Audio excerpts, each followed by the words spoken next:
Hello, welcome to today's podcast titled Why the Low Pass Rate in Mathematics. Declines in the pass rate of mathematics can be attributed to a variety of factors, often interconnected. Some common reasons include 1. Curriculum changes. Adjustments or reforms in the curriculum might not be effectively implemented or might not align with students' needs and current teaching practices. That can be one of the reasons. Number 2 is the teaching quality.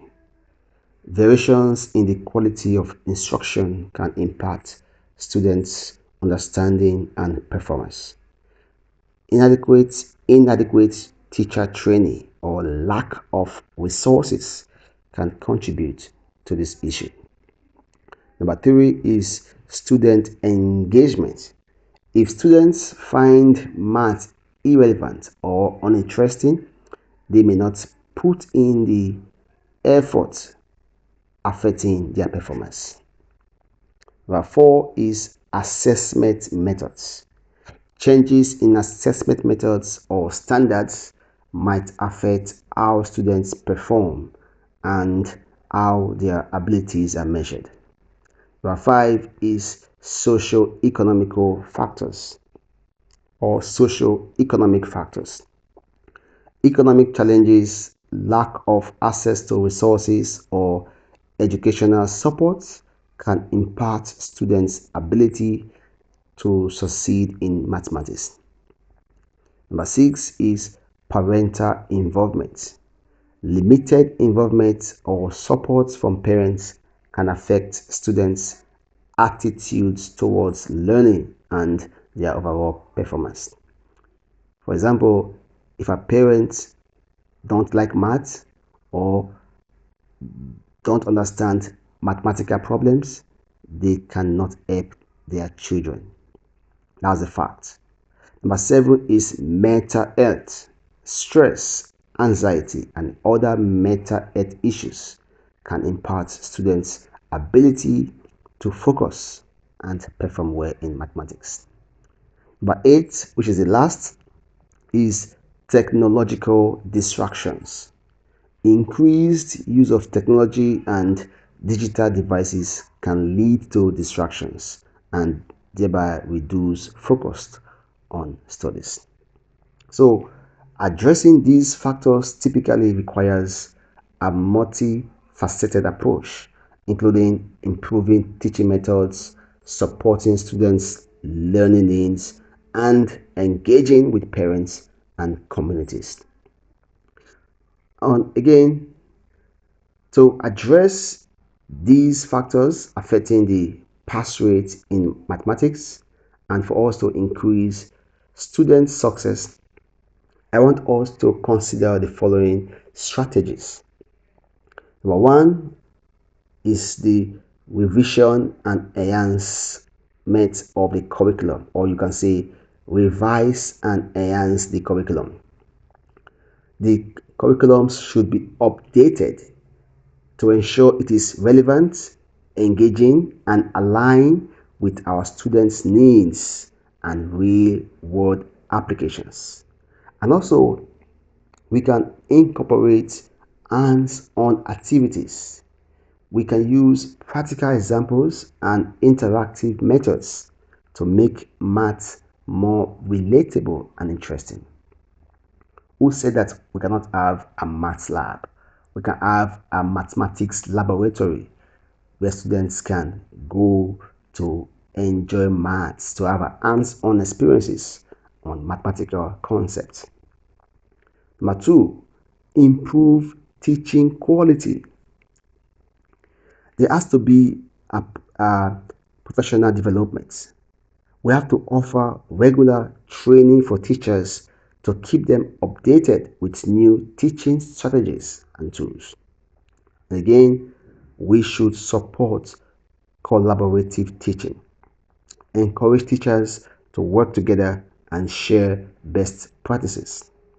And again, utilize technology. Integrate educational technologies and tools that can enhance teaching and learning. Number three is increase student engagement. To do this, number one, we have to relate maths to real life. Show how math is used in everyday situations and various careers. Number two, use gamification. Incorporate games and interactive activities to make learning fun and engaging. And lastly, encourage active participation. Use group work, discussions, problem solving activities to keep students involved. Number four is we have to enhance our assessment methods. Diversify assessments, use a variety of assessment methods to accommodate different learning styles and provide a more comprehensive view of student understanding. And also, we must provide timely feedback. Give students regular and constructive feedback to help them understand their mistakes and learn from them. Number five is to address the socio-economic factors. To do this, number one, we must provide resources. Offer additional resources such as tutoring, study materials, and access to technology for students in need. And number two, we can also implement support programs by creating programs to support students from disadvantaged backgrounds, including after school help and mentoring. Number eight is we have to increase parental involvement. This is very, very important. Engage parents. We can hold workshops and meetings to help parents support their children's math learning at home. Knowing that some parents might not be good in maths, so we have to what? Provide resources for parents, offer materials, offer strategies for parents to help their children with math, with math homework and also with their study. Number seven is that we have to support mental health. This is another very important factor. We must promote well-being, provide resources and support for students dealing with stress and anxiety, and also we have to create a positive learning environment that foster or we can foster a supportive and encouraging classroom atmosphere. Number eight is to minimize distractions. We have to set clear expectations, establish guidelines for technology use during study time. And again, we must create a focused study sessions, designate specific times for math studies with minimum distractions. At that time, all phones should be shut down and the students should be encouraged to focus on their study.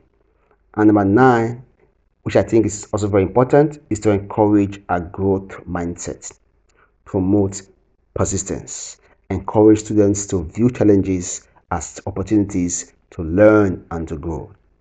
And lastly, we must celebrate effort, recognize and reward effort and improvement, not just correcting answers. So, by addressing these areas comprehensively, we can create an environment that supports and motivates students to excel in maths. Thanks for listening. See you soon.